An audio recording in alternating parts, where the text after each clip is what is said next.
জননীর আজ ১৭২তম শুভ জন্মদিন। ব্রাহ্মণ দম্পতি শ্রী রামচন্দ্র মুখোপাধ্যায় ও শ্রীমতী শ্যামাসুন্দরী দেবীর গৃহ পবিত্র করিয়া আবির্ভূতা হয়েছিলেন। আজকের এই পবিত্র দিনটিকে স্মরণ করে আমরা রানাঘাট সারদা নারী সংগঠনের সদস্যগণ এক প্রভাত ফেরিতে সামিল হয়েছি।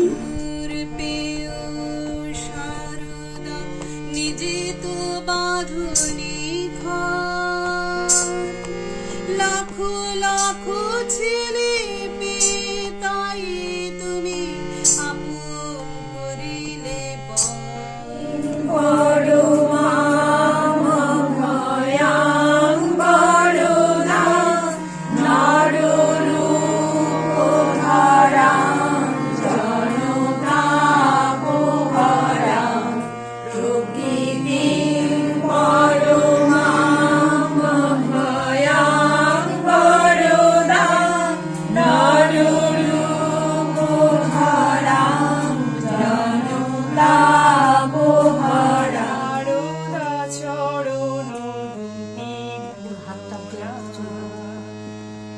যদি পা